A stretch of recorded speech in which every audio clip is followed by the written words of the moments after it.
कधीच नाही चुकणार तुमचे फेवरेट टीव्ही शोज झी5 सोबत, तेही एकदम फ्री। 4 3 2 झालं की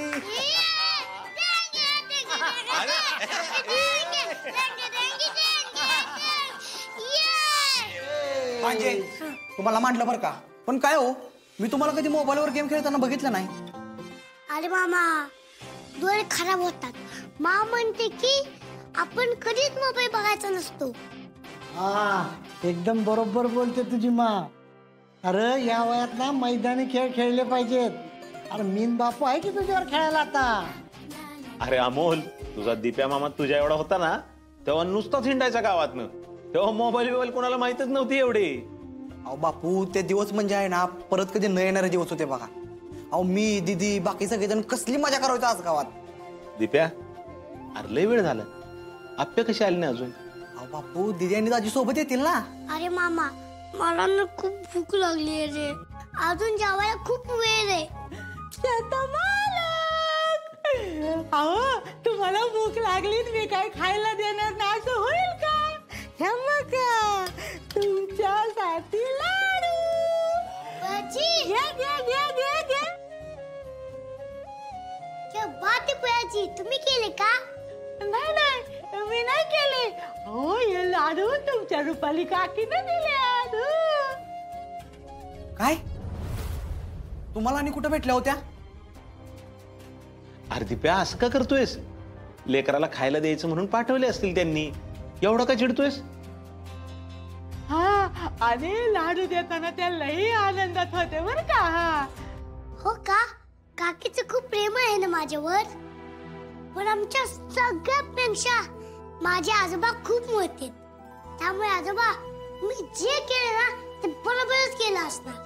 अरे अमोल बाळा, तू एवढा समजूतदार कसा रे? अहो आजोबा, मी तुमचाच नातू आहे ना। विनायकराव, घ्या, मिळालं का उत्तर? आजोबा, मला माहिती एक दिवस आपल्या घरातले सगळे एकत्र येणार। माझा देवावर खूप विश्वास आहे, तू नक्की माझी इच्छा पूर्ण करणार। अरे वेळ सगळ्या गोष्टी ठीक करेल बघ अमोल। हा भांजे, तुम्ही तुमच्या माला आणि बाबांना एकत्र आणलंय ना, मग बाकीचे पण नक्की येतील, तुम्ही नका टेन्शन घेऊ। यस मामा। भया, हे पेन असेपर्यंत ना घरात भांडणं लागणं लय अवघड आहे। दिसतं एवढस, पण करामती मात्र लाखाच्या करते। आई शपथ, अर्जुन आपल्याला सोडून लाडू पार्टी चालली?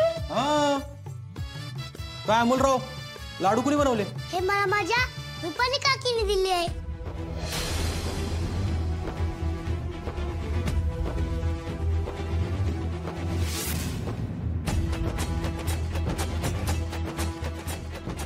वहिनींनी? बाबा, अरे बघ ना, काकीचं किती प्रेम आहे माझ्यावर, त्यांनी नावाचा तपास दिलाय।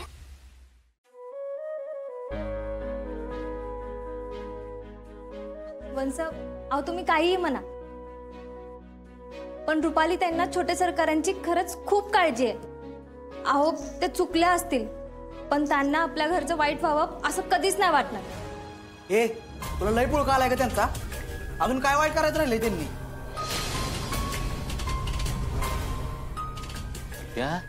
नाही नाही बापू, अहो बोलू दे ना त्यांना। अहो मी काहीही बोलले ना तर त्यांना विरोधच करायचा असतो ना।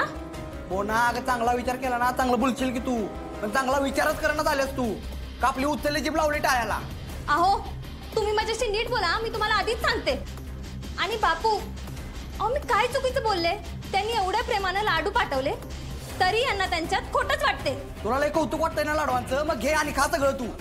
दिप्या, मोना, अरे त्या अमोलनं प्रेमानं लाडू खाल्ला, पण तुम्ही भांडत काय बसलाय रे? कदम, वहिनी स्वतः आल्या होत्या लाडू घेऊन? अरे नाही, अर्जात तिने ना फुयाजीला बोलवून तिच्याकडे दिलेत।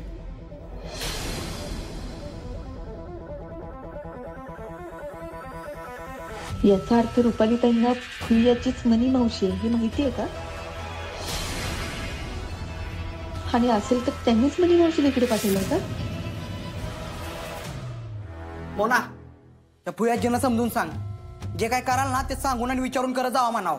हो चांगल्या कामात काय विचारायचं हो? मोना दिप्या मोना, अरे हे बघा, कदमांनी दादा वहिनींना जे काय सांगायचे त्यांच्या भाषेत सांगितले. तुम्ही कशाला भांडताय उगाच? हो मामा थांब, मी तुमच्यासाठी लाडू घेऊन येतो. छोटे मी नंतर खाईन. अर्जुन, मला जरा बोलायचंय तुझ्याशी. काय का महत्वाचं आहे, जरा हात ये ना. आप्या काय ग, काय झालं? नाही काही नाही, फ्रेश होऊन आले. आलो, मी पण आवरतो. हो. काय ग, काय झालं? अर्जुन, माझ्या मनात ना एक वेगळी शंका येते. काय ग, बोल बोल. अर्जुन, हे बघ, तू चुकीचा अर्थ घेऊ नको. रुपाली ताईंनी मनी मावशींनाच का लाडू घ्यायला बोलवलं? कदाचित त्यांना हे माहिती आहे का, मनी मावशी म्हणजेच प्रियाची. नाही नाही नाही, काहीतरी काय बोलते तू अप्पे? अगं, रुपाली वहिनींना चांगलं ओळखतो मी. म्हणजे त्या कशा जरी असल्या ना तरी अमोलला त्रास होईल असं काय नाही करणार त्या. हो, पण मग त्यांनी तुला किंवा मोनाला का नाही बोलवलं? प्रियाचींनाच.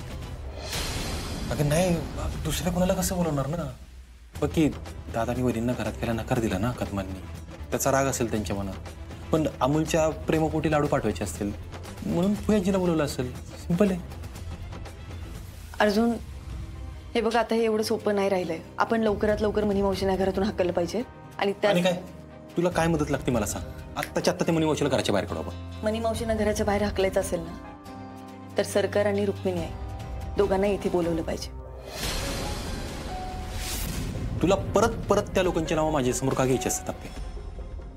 हे बघ, कदमांनी त्यांना माफ केले, मी नाही. आणि ह्या विषयावर मला अजून बोलायचं पण नाही.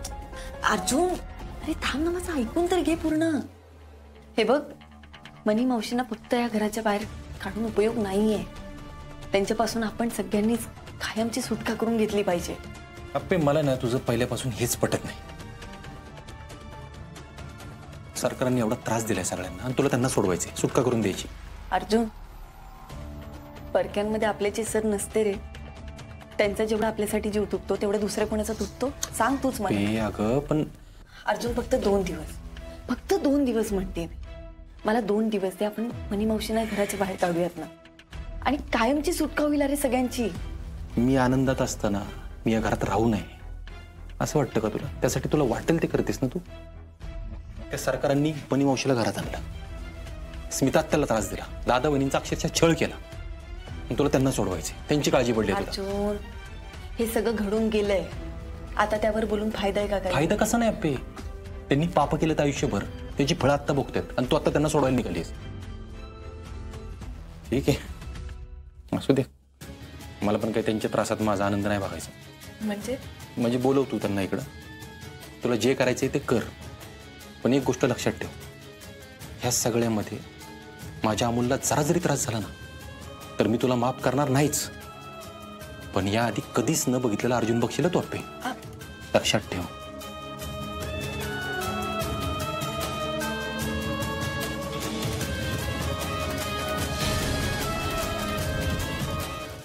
झी5 ॲप डाउनलोड करा आणि पहा सर्व एपिसोड्स एकदम फ्री.